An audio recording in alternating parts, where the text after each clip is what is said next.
Hi, in this second episode of the web development demo, we're going to focus on writing the server side. We're going to write at least the first part of the server side in this demo. So this is the architecture we have discussed, and let's go and review this in Visual Studio. And here we are in Visual Studio, where we have our solution. So first of all, we can see that we have our Northwind project. It's the migrated Northwind application.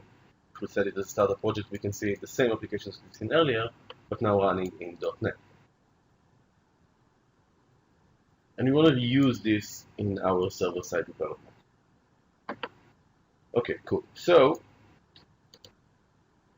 the first step we want to focus on, the first request we want to complete, is to go and get the HTML page.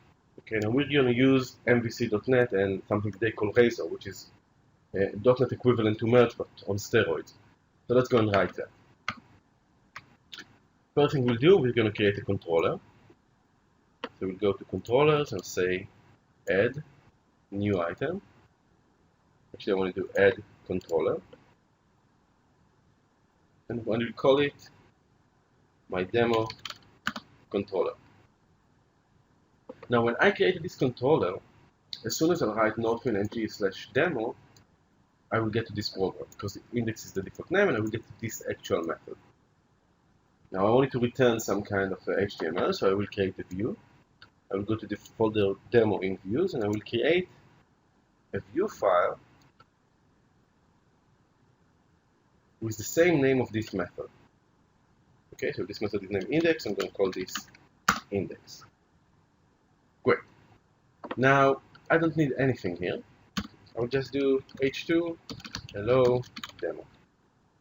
And let's build and run this. We'll go back to our browser and we'll say northwind-ng/demo/index. And we've got our hello demo. Now you can see here that I haven't written almost any HTML, single line of code of HTML. This is because MVC.NET has a concept of layouts or master pages, where I can define the rest of my HTML, so my specific HTML can focus only on what I need for this specific implementation. Now the default layout is set out over here in shared and layout, and I can see the entire layout, and I can see exactly where it's going to render the body, where it's going to render the HTML that I've just written. So if we go again back to the HTML and do view source, I can see that the source that I've got back is much bigger than the single line of HTML code that I have written.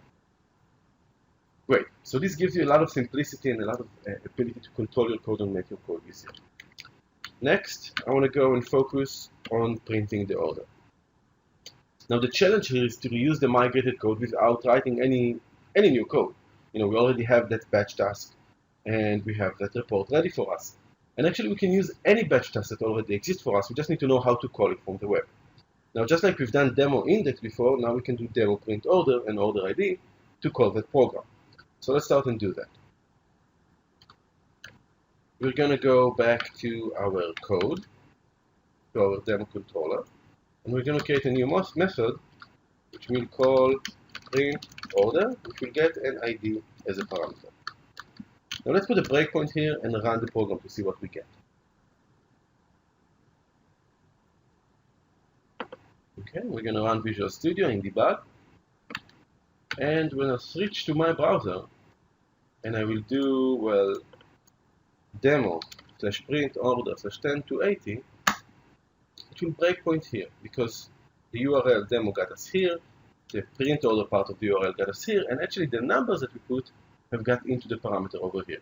So you can see how this relates very well with the URL of the browser that we have received.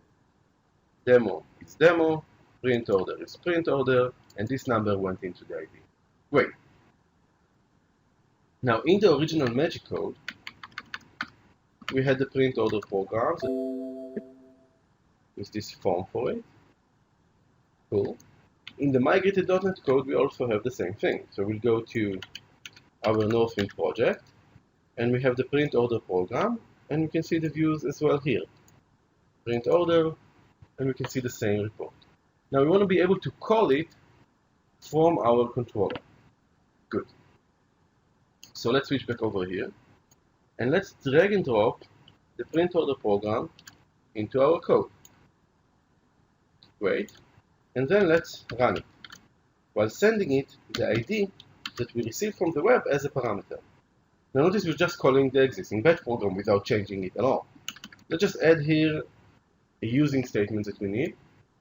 We're going to say using no print ng utils, and we're going to say print to PDF.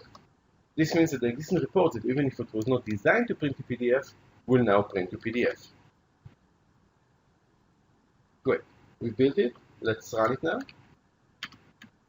And in our browser, we click Enter.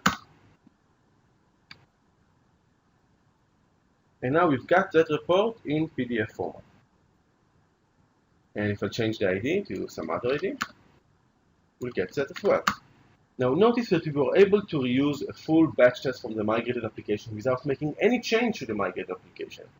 And I think that's one of the beauties of .NET. You get the opportunity to reuse huge amount of code from your existing applications that was migrated to .NET as part of your web development effort. In the next video, we're going to write the data layers that will communicate data between the server and the client. Stay tuned.